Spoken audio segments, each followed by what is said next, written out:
bread and milk. Bread and milk. Bro, I don't even eat. I don't bread and really eat milk. neither If one it of was those. me, bro, I'd get like Doritos and Dr. Pepper, man. Like, what are we doing here? What's up, everybody? Welcome back to another episode of Off the Wall Podcast. I'm Cade, Max. and we want to give a huge shout out to Country Squire for sponsoring today's video. Yes, sir. All right, so and just like that, the college football 25-26 season is over. And it ended on a good note. I will say It it did. ended on a good note. I mean, It did. Had the number 1 Indiana and number 10 Miami playing in the national championship. It was a great game. It was a long game. Anything stood out to you from that game you want to talk about? I mean, to me, it's like, Indiana had looked dominant all year. And I'm not saying they didn't look dominant in the championship game, but you can definitely tell that Miami belonged in that game with Indiana. For sure. Indiana got out. They got out early. They scored. It was 10-0 at one point early in the game. And then Miami just didn't give up. They kept battling back, and I just feel like they looked like they belonged in that game, and they wasn't like they didn't care about the narrative of Indiana really. For sure. I mean, I honestly going into it, I expected a blowout because when I worked with the Oregon game, and Miami surprised me the way they've showed out in the playoffs, and which in that first half nobody could really get anything going. You had that field goal from Indiana, and but then after the halftime, you had Fletcher's 57-yard touchdown run in the third quarter. Yeah, kind of shook everybody up a little bit, and then you had the block punt. So you got to go. I feel like that definitely kind of flipped the script a little bit on the game. For sure. And it was for Miami, it was the players that you expected to step up in that game. You had, like you said, the 57-yard run from Mark Fletcher. But then you had the late in the game, you had the Malachi Tony 22-yard touchdown to make the game 24-21, to make it a 3-point game. But like you said, I mean, it's just like nobody expected it really. Yeah. But if it was to happen like it did happen, you knew that it would be them three players, Mark Fletcher, Malachi Tony, and Carson Beck, who would make that game even close. Yeah. I feel like another big thing that stood out was just Mendoza's resilience, in the game with the the bloody lip play in the first quarter, and then they did everything they could to try to hurt him. But he came through. He had that little run in the touchdown for where he flipped That's around. a Heisman moment right there. That's why he's the Heisman, bro. He flipped in the end zone and got the touchdown when it meant the most, But we had it was a close game. It was a good game. A lot closer than people expected, for sure. Yeah. I don't know if to say Miami's underrated or if Oregon was just really overrated. Who? Oregon? Yeah, because I mean, let's say Indiana blew out Oregon. Yeah. I expected. I was thinking in my mind Oregon was better than Miami. I think Oregon's a little bit overrated. Yeah, sorry, Grayson. Yeah. Probably not gonna like this episode, but it was a good game. Indiana definitely controlled the clock, which meant a lot. As far as specific stats go, Chill out, bro. Cameraman. Miami had 342 total yards, and Indiana had 317, so not a big difference there. About the same rushing yards. Miami slightly beat them on passing yards there. Yeah. One passing touchdown for Miami, 2 rushing touchdowns for both teams, and then you had that one pick by Carson Beck, the most crucial drive of the game, the last drive of the game. You knew it was going to happen because it's Carson Beck, so everybody was waiting for it. Right. Yeah, the completion percentage was almost exactly the same, 59.4 for Miami and 59.3 for Indiana. Indiana had more plays with 73-66. They had Indiana beat them in red zone touchdowns, as well as, like I said, the clock management there. Miami, Carson Beck had 232 yards to Mendoza's 186. But I mean, when Mendoza has a team around him like he does, I guess he really don't have to have the best stats ever. Right. And for rushing yards, Fletcher, he had 2 touchdowns, 17 carries, 102 yards. Is Fletcher coming back next year for Miami? I'm not sure. I think he is. Not sure. I don't know how old he. I thought he was. Miami. I ain't gonna lie. Miami may win it all next year. I'm not gonna lie. I don't even know who they got as quarterback next year, to be honest. Because Carson Beck's gone. Malachi Tony led in 10 receptions, 122 yards, and C.J. Daniels had 4 receptions. Definitely 2 of their key players there, Fletcher and Tony. Miami had 3 sacks also. Yeah. Compared to Indiana's only 1 solo sack. And a whole lot more tackles. Special teams, both of them.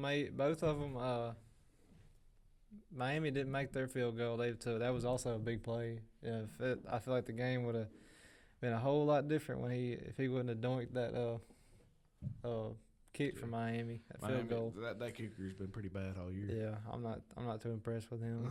He had the Indiana kick too and made both of those. So yeah, it was a close game, but I think and ultimately Indiana they deserved it. It was the ultimate story for college football. One of the best teams I've ever seen in college football. Low key, are they better than 2019 LSU? For sure, no doubt. No doubt. Are we serious? No doubt. No doubt, especially with the coach they got. Absolutely not. 2019 LSU blows out any team. Nah. Kurt Signetti, the stare, bruh. Can you do it? No, I can't. I can't do it. All right, so let's move on to our transfer portal update for the week. So we got QB Sam Levitt going from Arizona State to LSU. Overrated. That dude is trash. He's just straight. The only reason he even has a name now is because of Cam Scatterboo last year, which is absurd. And then you got Brendan Sorsby from Cincinnati, Texas Tech. I think that's a good pick. Well, Texas Tech had no offense this year whatsoever, so hopefully he will kind of get the offense going, compare it with the defense that they'll have. I'm sure they'll have another stout year of defense. For sure. So, then you got Drew Mestonmaker. How you say that? Mestonmaker. I don't know. He followed his coach from North Texas to Oklahoma State, so you kind of expected that one. And then O-line, Jordan Seaton. Jordan Seaton, bro, you piss me off, Jordan Seaton. Bro, like, your first visit, like, once you enter the transfer portal, your first visit after that was to Mississippi State. You could have been, like, a legend here at Mississippi State. You're just going to be another somebody at LSU, bro. Like, I love Lane Kiffin and what he did at Ole Miss. Like, I love that he just tried to rip that program apart, but I hate Lane Kiffin for this, bro. Like, that's and Jordan Seaton, bro, like, you're not going to win anything. Like, come on. And then, really, this one upset me with Prince Will Unimillion moving to going to LSU too. Yeah, now he's going to LSU. I guess it's safe to say that Lane's the portal king, bro. Like, he can get anybody really he wants. I feel like a lot of people just want to play for him. Not even talking about the money. And it's LSU too. Yeah, it is LSU for sure. So wide receiver Cam Coleman, Auburn to Texas. Yeah, smart move. He's one of the better receivers in football. He just had a trash team around him. Edge Chaz Coleman, Penn State to Tennessee. So, how you say that? How you say his name, bro? Coy Perch. I don't know him. Minnesota to Oregon. Minnesota's a pretty decent team this yeir. DJ Lagway finally made it. Straight garbage. He made his mind up on Baylor. Thought we was gonna get him at Ole Miss there for a little bit. Did you really want him at Ole Miss? I don't know. He's got potential. Nah, he's trash. And then Dylan Raiola. Patrick Mahomes wannabe right there. Nebraska to Oregon. Patrick Mahomes wannabe. So that's an update on the transfer portal. So next topic, college football calendar changes. So this is just some hot takes as far as like changes we think should be made to the college football season. So first one is talking about when should the season end. What do you think about that, Max? When should the college football season be over with? Me personally, I think the national championship for the football season should be a week before the Super Bowl. Now hear me on this, okay? You have every year you have the AFC championship game and NFC championship game a weekend, and then they skip a week. They skip a week where they have nothing going on. Yeah. Or I guess they got the Pro Bowl, but it's not even fun or entertaining anymore. So, but they skip a week and then they have the Super Bowl. So why why not have the national championship game a week before the Super Bowl, and it kind of like falls in line with everything. You know? So there's not like a week of just nothing, like nothing going on. I can see that. Yeah, for sure. I was kind of thinking, which I'm kind of for bringing back the 4-team playoff. I just liked it. I think the 12-team is a little much.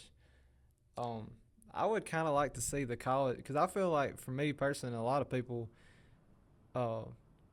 just like when August and we're waiting on college football to start, I feel like people would be for starting the season a little earlier and having the last games of the season being played on New Year's Day. That's the end of the college football.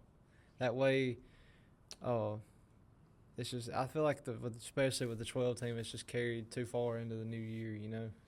And not have two. I mean, now they got 2 bye weeks per team. 2 bye weeks. 2 bye weeks, yeah. Well, I don't think they're having that no more though, because now they got 9 conference games, plus 3. So plus 3. Yeah. Plus 3 non-conference. So I think they'll only have 1 week. Yeah. I'm not sure. I can't remember. It's just too much. It's just too much for those 2 bye weeks, and then you've got that bye week for those teams in the playoff, and I feel like that's throwing some good teams off. I think Ohio State was a good run, could have made a good run in the playoffs. I think Georgia could have. I think that really threw some good teams off in the playoffs this year and last year. So I'm all for making the season a little shorter, but starting it earlier too. I think that would be good. I just feel like it's too hot to start earlier. Yeah, like, it's got to be like heat is a thing. But I mean, that's really for us mostly. I mean, everywhere is kind of warm, but especially up north, it's cooler than the south heat. It's just a little different. Should NFL stadiums be outlawed in bowl games? What do you think? No, I don't. I mean, why? Like, why do you think they should? I don't have a problem with it. That's what I'm saying. I don't see why. I think that I do think that everything except the semis and the finals should be played in college stadiums. That way you've got less traveling on the teams, more time with their families there, because you're playing during that holiday season. And I think those, and then because the semis and the finals, you really got to play those games at NFL stadiums, or the stadiums are going to sell out. They're too small, especially for like Ole Miss. Like if you imagine having the Sugar Bowl at Ole Miss, I mean, it's not going to. The Fiesta Bowl, you can't have that. But I like that. I like that idea. Yeah. But I don't have a problem with them playing like in the semis or the national championship, because I think it creates a neutral site and gives more seats to be sold for people that want to come watch the game. Yep. That's my take on it. Yep. Should bowl games be played week 0 of the following season to limit teams and players from dropping out? So I kept it simple for this one. I like, if you're saying that bowl game, if they played on week 0, if you're saying that it's going again or going to count against that your record that season, the following season after, then no, don't play it, because like, why would you? You know, a bowl game. Why would you play it week 0? Or no, if it goes against your record, then yeah, play it is what I meant. Yeah. But if it don't go against your record for that season, then just no. There's no. I think that the bowls are better ultimately at the end of the season, because it's that season hype of making your way through the season. Then you got the bowl games coming up. Yeah, it's something like everybody's watching them for the holidays. Yeah. Which it would be nice for the players to get to all be home for the holidays, but I don't know. I think they're better at the end of the season. Kind of gives it like a finale type thing. Mm-hmm. Something to be proud of. Like if you make it to a bowl game, that's like, if it makes you feel accomplished. Right. What you did. I could see it being exciting in the beginning of the season too, on week 0, because you could have, and it'd be like when college football kicked the season off, you got the bowl game. So does that mean that anybody can make a bowl game? Like you're putting everybody in a bowl game, or is it going off the season before? I think it's talking about going off the season before. I mean, if that's the case, then if it goes. But I don't like. I think if we did that, then everybody would be like forgetting over the whole summer. That's and what. spring. That's another. Everybody would have done forgot what was going on. Like the excitement kind of dies down. I guess. But I mean, I don't know. I don't know. What's your thoughts on schools suing the players, Washington and Duke? What do you think about that? I think it's the right thing to do. If they've already signed a contract, or if they've already signed like a contract or signed in a NIL to your program, then they shouldn't be able to like entertain any other team. Exactly. Like, it makes the player look like an idiot in a way. These contracts, these kids are signing are multi-million-dollar contracts, and I think that they should be honored just like an adult signing a contract, and they should have to hold up their end of the bargain. It's a simple contract. Yeah. I don't have any problem with it with Damon Williams and Darian Menza. I mean, Williams, what you talking about? Guess who was trying to get him to leave after he done signed? Lane Kiffin. That's Crazy. hard sucker. Cussing on the podcast again. Yeah. Okay, moving on.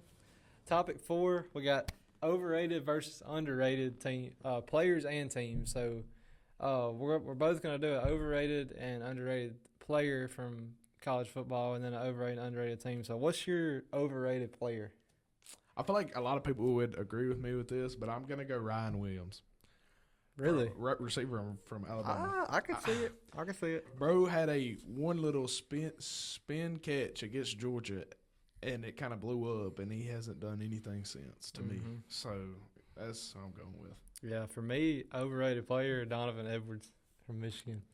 Yeah. The running back, he was on the cover of the College Football 25 game. And I feel like they just marketed him to be more than he really was. Than like what he was on the field, Yeah. What about underrated player? Who you got? No bias here. I promise you, no bias. But I got to go Kelly Jones, DB from Mississippi State. Of course, it's a Mississippi State player. Bro, hear me out on this, bro. What was their record? Huh? You said what? Last season's record. Mississippi State. Listen, why you got to bring that up, Kelly, bro?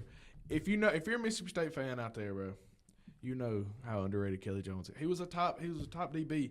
I'd say he's probably the number 2 or 3 DB in the whole country. Behind, I know he was behind Mansour. I don't know how to say his name. Mansour Delane from LSU. Right. He was definitely behind him, but he had one of the highest.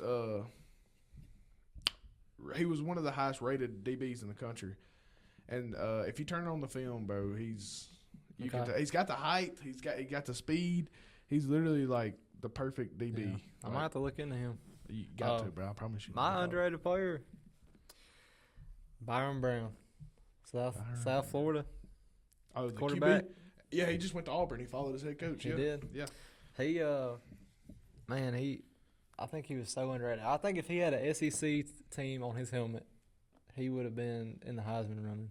He just like he made that offense look legit for South Florida, and they were in the before the committee put out the playoff spots. He was in the top 15. South Florida was in the rankings. They almost got in there. Yeah. What about what's your underrated or let's say overrated team in college football? USC, bro. USC. Okay. They got they have the coaching. They got some talent, but it's almost like Hollywood hype, bro. They're like Hollywood hyped because they're out there in LA. They get a lot of coverage because everybody's out in LA. But they're hyped up every year and they do nothing. Yeah, I gotta go Oregon. Sorry to Grayson, but R.I.P. Grayson. Dante Moore. Dante Moore's good. It's just I like Dan Lanning, but they got some big guys, but they just kind of like USC, but they never do anything. They just couldn't pull it off. It was close in the regular season with Indiana, but man, they just got with a pick six on the opening play. Golly, running back for a touchdown. That's crazy.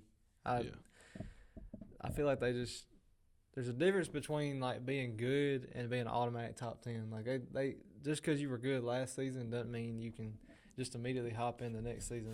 So, but at least Oregon makes the playoffs. So. Right. I think it's time for a little CTA, a little break. Yeah. Cut to that. Thank you guys for making it this far in the video. I hope you're enjoying it. Make sure to like and subscribe and share the video. Follow all our socials, TikTok, Instagram, and YouTube. Back to the video. All right, we're back. We're going to start this segment off with the moving on to a little NFL. Seahawks, 49ers. What'd you think about that game? My heart goes out to the 49ers fans. Seahawks, 49ers, man. Where do I even begin, bro? Let's just say, if you watch the game or if you've seen the score, complete domination by the Seahawks. I mean, the opening kickoff, Rashid Shaheed. What was it? It was a 95-yard kickoff return to start the game. Touchdown. And, like, when I seen that, I was like, okay, I think I kind of know what kind of game this is going to be. Yeah. What was the score? What was the ending score on that game? 41-6. Like, they didn't even get their extra point, bro. I think they only kicked 2 field goals. I don't even know. I don't know, gosh. man. But Sam Darnold was playing through a oblique injury that game. Yeah. So I mean, that just shows you how good like the Seahawks really The are. Seahawks are crazy, dude. I mean, they got to go to the Super Bowl. I hope they whoop up on the Rams tomorrow. You hope they will. I hope the Rams win. I want to see the Seahawks go. I don't know. It's Sam Darnold, man. Something about Sam Darnold I just don't Yeah. like. But Kenneth Walker, let's talk about him. He ran for over 110 yards and had 3 touchdowns. Golly. I mean, come on. That's just crazy. And then, I mean, the defense, we already know. You can tell by the score. The defense, I mean, you got the Legion of Boom 2.0 out there, man. I mean, that Seahawks defense, #1 in the country. Can't do nothing with it. Can't score on it. I mean, they had a fumble and an interception. I mean, against the 49ers offense is actually, like, 49ers usually have a really good offense. Yeah. And they did this year, but I don't know. It's just crazy. Now, my favorite game of this last divisional round was the Rams and the Bears. That was a Yeah, I like that exciting game. 20-17, the Rams came out on top in overtime. Matthew Stafford, when they got into overtime, he really he locked in after that interception with that 54-yard drive and got the field goal and won the game. Yeah.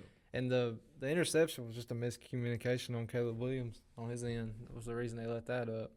But my favorite play from that game that really I thought the Bears were going to win it. I wanted to see the Bears win just because I didn't expect them to be this good. I don't like Caleb Williams, But, did you see him drop back at the end of the game there? The fourth down in the end zone? That was crazy. That was a great play. But I think the factors on why the Bears lost, just they lost the turnover battle. And then just couldn't finish it up in overtime, and too many failed fourth downs and putting left points on the field. Yeah, that was what hurt them. You've seen the Rams do it before in the playoffs. Like they'll go into your crib and they'll just beat you. Like I mean, right? I don't think anybody. It was pretty cold too. It was snow on the field. So, what do you think about that Patriots and Texans game? This is probably the one game that I really didn't pay attention to that much. But Drake May, he made some big throws. It was pretty bad. He was going against the #1 defense in the league. It was pretty bad Texans. Conditions in that game too, but he had 3 touchdown passes.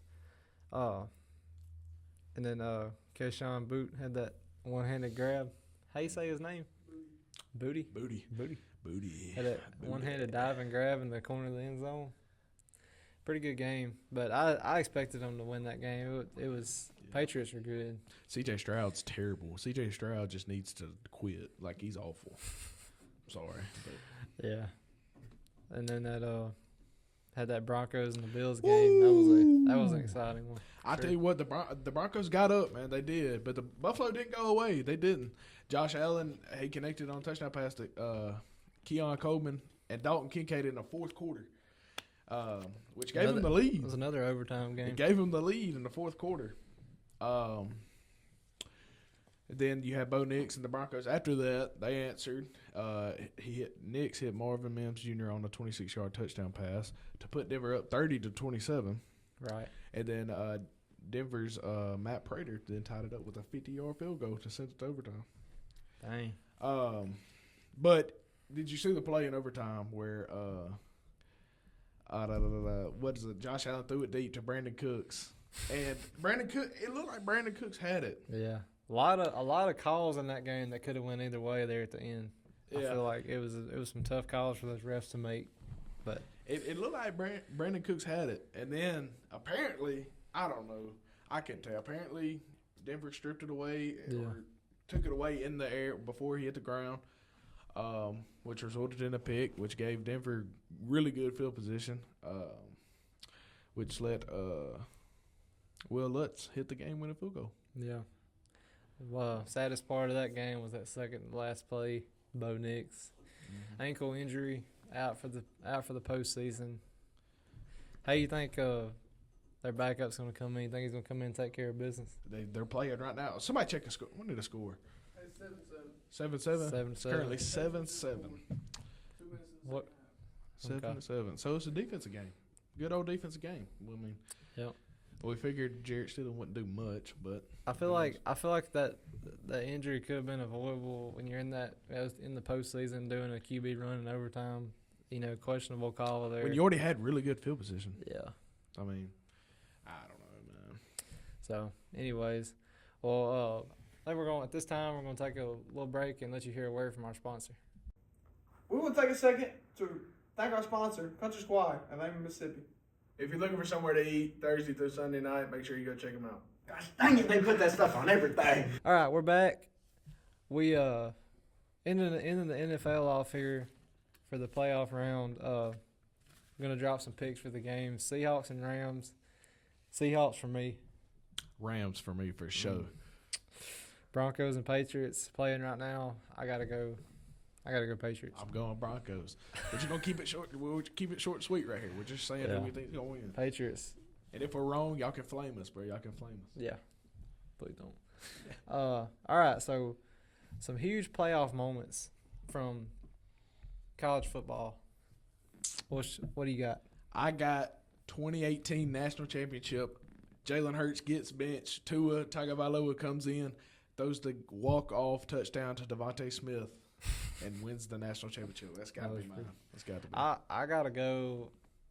This was I could stop watching this play when Miami played Ohio State, and the guy read the play and got the interception, ran it back for a touchdown. Yeah, that was an insane play. Yeah. I seen that in my hotel room. Yeah. Golly, that really flipped the script on the game. I thought Ohio State was going to whoop up on I thought Ohio State was going to put BTA. I'm not going to lie to you. But. And then, of course, I being an Ole Miss fan, I got to mention the Ole Miss play with Lacey's touchdown run with the Miami game when he ran all the way, broke through there. That was about the only touchdown I had, like the first half. Wasn't it? Yeah. But You made me cry, bro. All right, we're gonna do NFL playoff moment. What's your NFL? Ooh, NFL playoff moments. I already mentioned it. Caleb Williams' last second touchdown throw. Really, we're gonna go for one this in year. overtime. Okay. All right.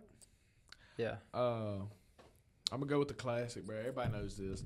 The Malcolm Butler pick to end Super Bowl 49 against the Seahawks. They was on the 2-yard line. All they had to do was hand it off to Marshawn Lynch, and they threw the ball like a bunch of idiots. Like something's gotta be wrong with you to throw the ball right there. Pete Carroll probably has nightmares about that game every night. Yeah. But it's got to be that. I remember Joe Buck calling that game, bro. I think it was Joe Buck calling that game. I'm not real sure, but yeah. Anyway, that's got to be my NFL playoff moment. Well, now let's flip to some more national news. What's been going on with the winter storm? How that's impacted 34 states, all the way from Texas to the Carolinas, with ice, sleet, snow, and it's been pretty bad in some places. I'm praying for everybody out there, but I want to focus on like our area, the northeast part of Mississippi. Man, let me tell you what, or not really the northeast, really just the north. Mm-hmm. Like there's been so many power outages and limited travel. Like I barely made it over here, to be honest. But just rain, by the way. Yeah, and the roads will probably stay like this for a few days because the temperatures are supposed to. Mm-hmm. They're dropping right now. It's getting cool out there. Getting into single digits. So.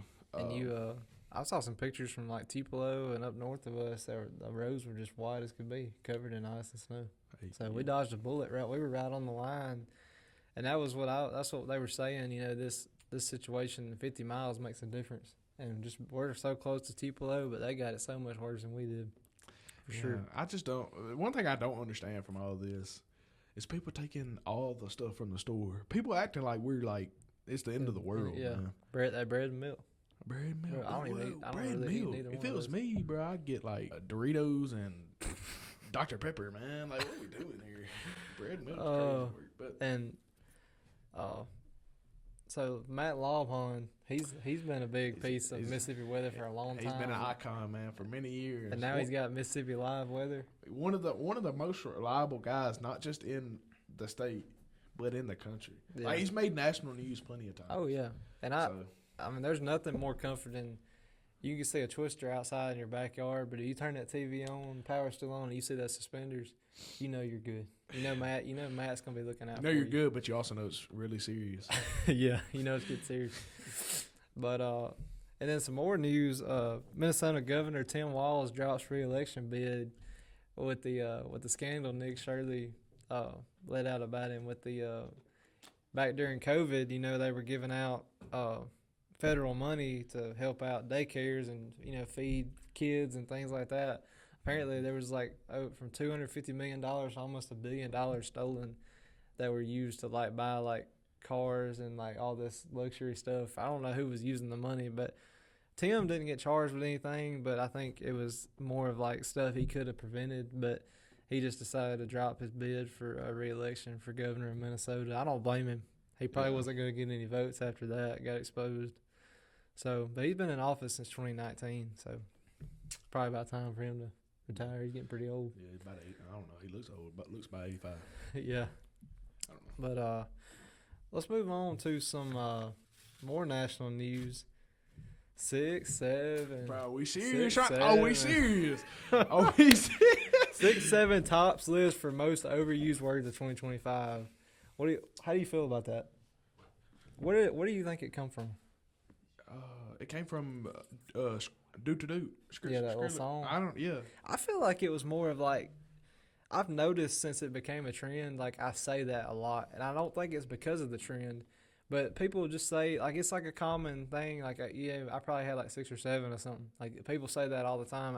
I've been saying it. I feel like I haven't been saying it more, but I'm starting to notice it. Like, you start noticing when you say 6 or 7, you're like, I just said it. And everybody's like, 6, 7. 6, 7. Like, bro, if you say 6, 7 one more time, bro. But at the same time, that's what it confuses adults so much. Why kids think it's funny is because it doesn't mean anything. Like, what does that mean? What does that mean? And like, it literally has no meaning to it other than like just like maybe a song, or I don't know. It just has no meaning. It's just something stupid. Yeah. So I don't know. That's crazy. Like 40, now you got like 41 and like you got like 7-6, bro. Like 7-6. I got kids coming to me like 7-6, bro. Question: what headlines from 2025 would have broke the internet in 10 years ago? I feel like an obvious one is probably AI and how big it's gotten. Yeah. And another one's probably the NIL era in college sports. Like, yeah, if you'd have told that to somebody 10 years ago, bro, they'd have been like, "What are you talking about?" That's the main reason why Nick Saban retired. Yeah. But a lot of people was like, "Oh, he done everything, bro." No, he knew it was finna happen. Like he retired right before it got big. Yeah. For me, definitely the Hulk Hogan dying. I feel like that would have shocked a lot of people. Yeah, that's a little controversial though. But, and then, yeah, you're right. It's like, I mean, not that it like shocked them. Like everybody's dies, everybody's gonna die. Yeah. But like, been like, oh man, Hulk Hogan dies. Bro. And then the government shutdown we just had back in November, longest government shutdown. That hurt a lot of people. You know, I know we had some experience with it when we went to visit a national park. It was not a national park, but like a federal park in Tennessee. And got there and like nobody's there. Couldn't use the bathrooms or nothing. So, and then I know some guys that from around here that had to go without paychecks for several months, several weeks, because they just weren't sending that. Now, I do believe that once they reopened, they got their all the people that missed those paychecks got, you know, their money from all those missed checks. But that's tough, especially when you got a family to feed, no job. So, yeah, I feel like that would have surprised a lot of people 10 years ago. Yeah. So, this is going to be a good one right here. Ultimate road trip snack at the gas station. You want me to go first? At the gas station. Don't mess this up now, okay? I'm gonna let you. All right. So, first you start off, you get 2 chicken strips, okay, from the gas. Okay, you can't go wrong with gas station chicken. Let me say this: do one where you're getting like a hot something, and do one with just like a snack, just a regular room temperature snack, like off the shelf. So Okay, you so start. I got my chicken hot Okay. snack. Chicken strip. 2 chicken strip. And then I'll put it with the two. Like, am I going on drink too? Yeah. Like- Drink, hot snack, beverage, and then chips or another something. Okay. What you getting Okay. when you go in there? Okay. So you got the 2 chicken strips for the bev. This may be a little weird. I don't think it's a little weird. That weird though. I'm gonna go orange Gatorade. Yeah, I can get behind that. Yeah, for sure. It's good. Dude, it's I feel great. like it's underrated. It's the best Gatorade. It's not. Not the best. I mean, you got. What's the best? Yellow. You're drinking lizard piss. Did he say yellow? Yes. Oh my god. That's got to be the worst one. Nah, best Gatorade is Glacier Freeze.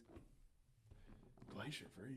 The blue one, the light blue, not the cool blue, not like the deep blue, the light blue, Glacier Freeze. Yeah. That's the It's best better. one. It's better than green. Green, I said yellow, dummy. Y'all ever had? I mean, that? yellow. There is It's a better green. than There yellow. is a green. There's a one. green. That's cucumber, I think. It's so nasty, bro. Yeah. There's cucumber too, though. Yeah, but yellow's still. Yeah, what else you got? Trash. So good, it's the best one. What else you got? After the bev, the chip, bro. Gotta go Cool Ranch Doritos. What? Are we serious? Yeah, you lost me there, gang. I'm sorry. Those are awful. The blue ones, the Yes. blue bags, nah, nope. Are you serious? Nope. Those are the Nope. best Doritos. Nope, I'm not eating those. Uh, I'm not even a Doritos guy, really. I'll eat the nacho cheese ones, classic red, great. I'll eat them. you but- eat those, but not the blue? Nope, Cool Ranch. Mm-mm. Oh my! All right, I gotta hold my nose if you gonna make me eat those. hear me. This is ball. You probably Redeem never yourself. Had this. Redeem yourself. You probably never had this though. I don't know if any of y'all have. The Klondike Reese's ice cream bar. Oh my Okay, god! I've had the regular one. I've never had that one. That does sound good though. I'm telling you, big gas. You know what I'm talking about? Gas. That does sound good. For I'm me, I'm so fat. Really? Are we serious? Are we serious, cameraman? Really? okay. So for me, hot snack. Yeah, I'm a chicken strip guy. 2 chicken Something strips. about- Sometimes yes. if I'm hungry, I've been working 3. I'm gonna get 3 of them Okay. for sure. Beverage. Most of the time, I'm gonna grab a Powerade Zero. I'm gonna grab a red Powerade or a blue Powerade. But sometimes I do like a cold Diet Coke, or if I got some stuff I gotta get done, some energy drink, maybe an Alani or something like that. Are we serious? Yeah, Are we serious? I'm not ashamed. Chips. I don't really get chips at the gas station, so I'm gonna replace the chip one with like my shelf snack. It's got to be the sour gummy worms. I'm getting the sour gummy worms. I get those every time. Or you cannot go wrong with the they're pretty kind of high, but the Nerd gummy clusters. Okay, I like Those are those. good. Okay. All You right. gotta get those at the gas Okay. station.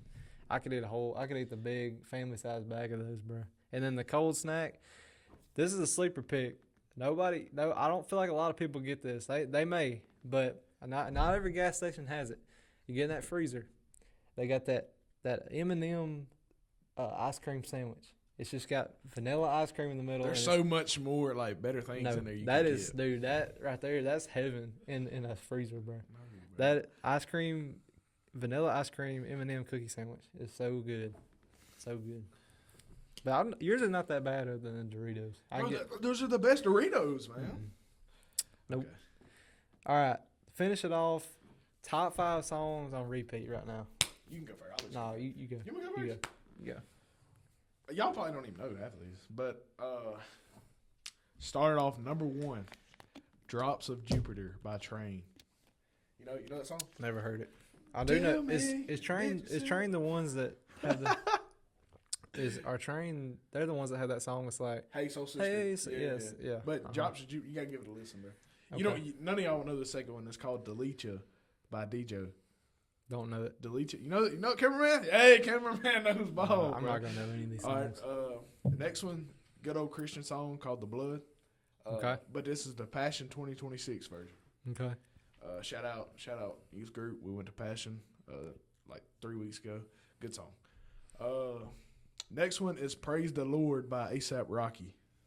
Hadn't heard that one. I figured you hadn't, but you need to give it a listen. It's not like amped up. It's kind of chill. It's kind of Yeah. like right in the middle. It's a Yeah. good mix.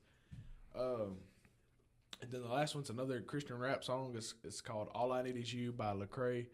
It's more upbeat Christian song, but it's really, I think, like, the lyrics and what he's talking, the message is really good. Yeah.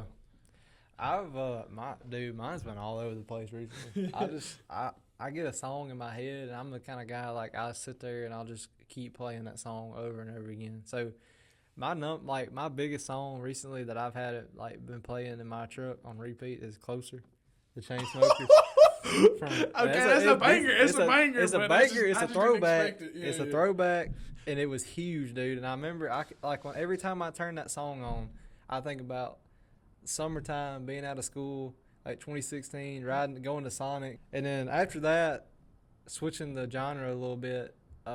I love Eric Church. Springsteen's always on in my truck. That's a classic, bro. And Like Jesus Does. I love Like Jesus Does. Then after that, I've been on like an older country kick lately. So Ricky Van Shelton. Don't know who that is. Alan Jackson. I've been listening I know to who that is. a lot of sleeper Alan Jackson songs, dude. Chasing That Neon Rainbow, Living on Love, and Keith Whitley too. Somebody's doing me right. I also want to give I want to give like a little shout out to another rapper we ain't said, but Miles. Miles, absolutely. Like, go listen to his stuff. Underground, bro. Like, straight banger after banger, bro. Underground, bro. Okay. Morgan Wallen. Can't go wrong. You can't go wrong with Morgan Wallen. What's his last album called? I'm the Problem. It came out in May last year. It's always on, but I'm always on a different song on it. I've just been listening to I Love Kick Myself. You heard that one? Mm-mm. So good. And of course, I Got Better. Everybody knows I Got Better. I got better since you. Yeah, that one's always on. Yeah. And then Christian song, I listen to this one on repeat, is Trust in God. Yeah, my saying. All right, so that's gonna bring us to the end of this episode. Thank you guys for tuning in, and stay safe, stay blessed. Baby boo.